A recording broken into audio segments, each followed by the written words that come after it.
Thanks, Adrian, and thanks again to the Master Plumbers as well. No pretty overheads, just a pretty face to look at.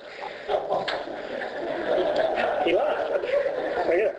So just for your education, APA Group, we manage and operate the natural gas networks across all of Brisbane, the Gold Coast, further up north in Queensland, and in some parts we own the assets, some parts manage or own part of them, but essentially APA Group operate all the natural gas assets in Queensland. I'm just going to give you a bit of an update on our flood response and our flood restoration work. Fortunately, 98% of the gas network is buried. Now that, in most instances, that protects it from floods, but not always. APA manages the networks. As I said, we've got the pipelines coming in from out west, we've got the custody transfer stations, the city gates as we call them, which are above ground. Beyond that, all the mains and services into properties are underground. And of course, you've got the upstands and the meters feeding all the customers. So predominantly, the network held up very, very well, given the nature and the magnitude of the flood. However, there were obviously a lot of properties affected and a lot of above ground infrastructure affected. So our project, which we very quickly assembled, was to respond to the flood, to identify all the flood affected properties and to do a physical inspection of those and to check the integrity and safety of the gas meter and the gas regulator. So the goal for us was just to quickly, as we possibly could, restore safe and reliable supply to the flood affected properties. So in our starting point, we were assembling a lot of resources to do this. We really didn't have a handle on the size of the task at hand. We were using the Brisbane City Council, Ipswich City Council flood maps, and they were a great help. We overlaid those onto our graphic system and identified the areas, the streets and the customers affected. So the early indications were it was somewhere between, I think the BCC would possibly saying about 20,000 properties affected. You know, of that, not all those are gas customers, but we were looking at the order of, say, 10 to 12,000 gas customers which would have been affected. Once we assembled the lists, and we assembled about a team of about 70 people to go check, and that included people who were checking the customers, providing assistance to those people, and even also people checking some of the bridge and river crossings that we've got where there is some above ground pipe work. So of that 70 people, there were predominantly employees and a number of contractors who we use regularly for our gas work. It was pleasing to know we had a number of gas fitters and plumbers who offered their services, and there were too many we could use. It was a case of we were head down, bum up, trying to respond to the flood, and it was very difficult to get back to these guys and thank them for their offers. So, but there was response to us. I mean, like the rest of the community, people just wanted to help, and it was really great. So once we started, some of the issues we found straight away were that there weren't as many properties affected, well, gas flood affected properties as we initially thought. That was great. There were overlaying the maps, there were some properties which were maybe affected by floods a little bit, but the above ground facilities of the gas meter and the regulator weren't affected, so they didn't need checking. Some were partly affected with the sloping ground in Brisbane. The meter and the regulator may have been okay, but the gas hot water system at the back of the property might have been completely inundated. That needed to be isolated, and in some properties completely inundated, and we had to cap them off. So some of the other things we found, obviously many of the residents were wary. They were, with some of the fraudsters out there, they were wary of us coming around, and if they've had a fairly traumatic event, they've had electricity cut off, we're very sensitive to that, and if gas was their only reliable source of energy supply at the time, we weren't going to go in there and cut them off and say sorry. You know, we did all we could to restore or retain their supply if they had it. If their supply was working okay, even if some of their infrastructure was inundated with water, it was working, we were satisfied to leave it going.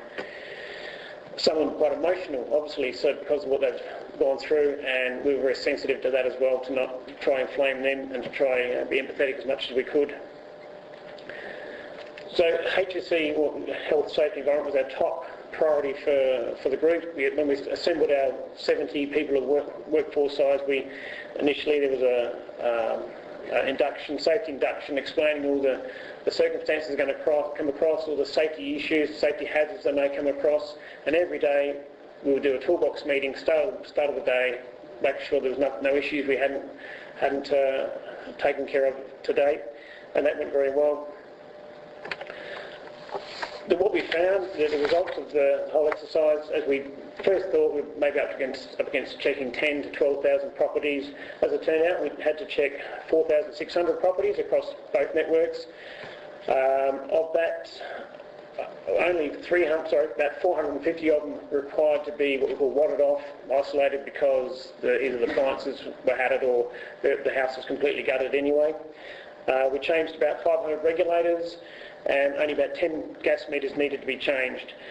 So of the 400 or so that we've wadded off, a lot of those, they're all tagged with a number saying to the note to the resident to say when the gas fitter comes to this bit, needs to do a compliance certificate, and then the gas will be made available. So the whole project, we completed it in 2 weeks. We exceeded our own expectations to get that done in that time. There was no significant HSE or incidents or any LTIs, and that was a very good achievement given the number of people. The quick way we pulled the resources together. A lot of them were office guys who've had a gas fitting background or gas fitting certificates, and we used them, pulled them in, and got them to walk the streets and do the checks as well. So overall, we achieved our goal of restoring the safe and reliable supply to the 4,500 customers who were affected by the floods, and we did it within a quicker time than we anticipated. So in terms of how we've left the properties which have been wadded, as I said, they're tagged, and they should be ready for gas fitters to come along and hook up to. If there's any doubt, if there's no gas supply, let's just call either the retailers or our National Response Centre, and we get someone out there to check to make sure that the gas is available. One of the other things we did find in a lot of the low pressure areas, took all low pressure, their gas networks operating about 1.2 kPa, a lot of the old cast iron areas. They did get a lot of water in the mains, because when you put a metre of water head or more over that, the water gets into the mains. So we did a lot of pumping out of water from siphons, and a lot of that was in a lot of the low pressure areas of Fairfield, most of Ipswich was a low pressure area, and so there was thousands of litres of water we had to pump out of the network. That work's all been done, and there should be now back to the reliable supply that people can hook onto. So we've finished the project, we've closed that part of it down, but as I said, if there's any further issues of people have one-off queries of supply issues, just give us a call and we send someone out to attend to it. So all in all, we achieved our goal, as I said, in quicker time than we expected, and with no safety incidents. So we're very pleased with our result. I'm happy to field any questions if there are any.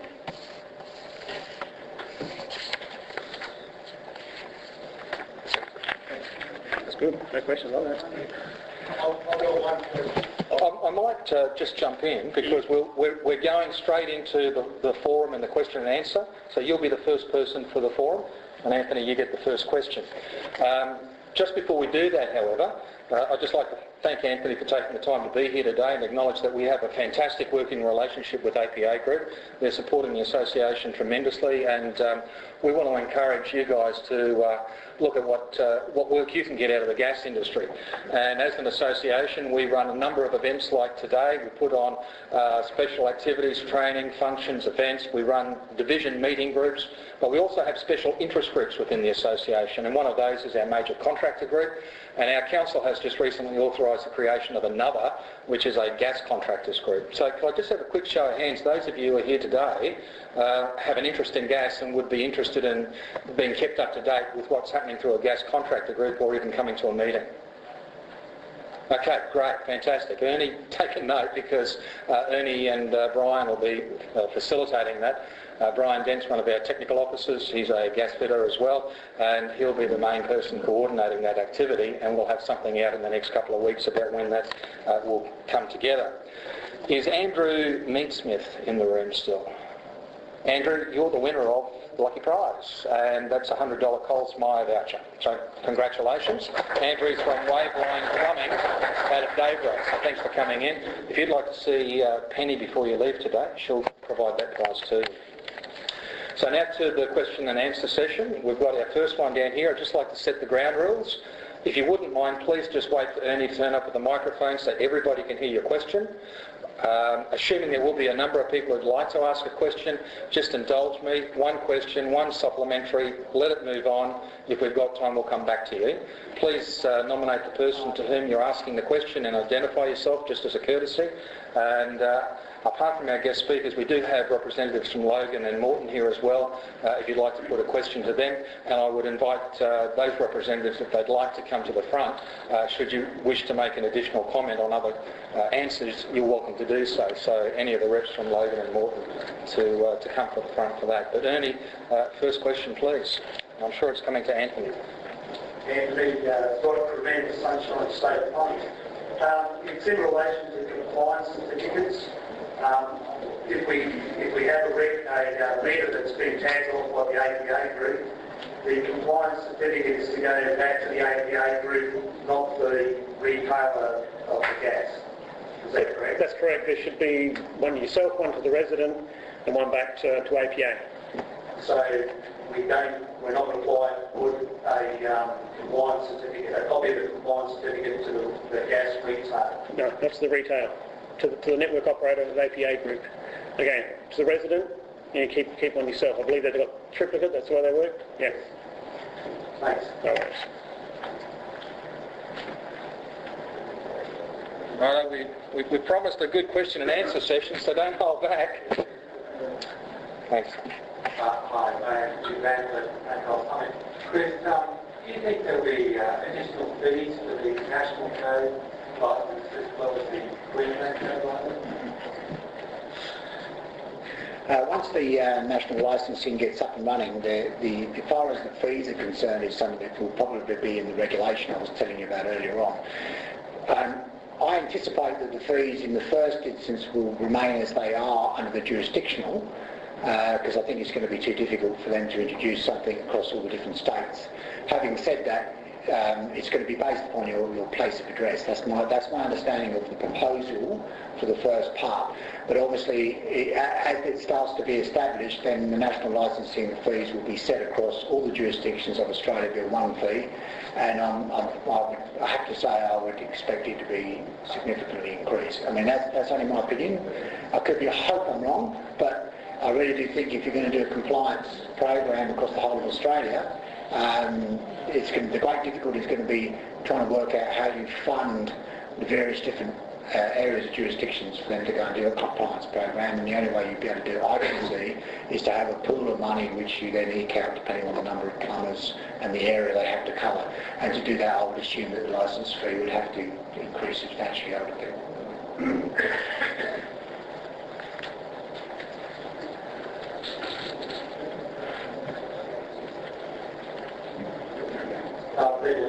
City Council. Chris, as this industry ages, and this room's a pretty good indication,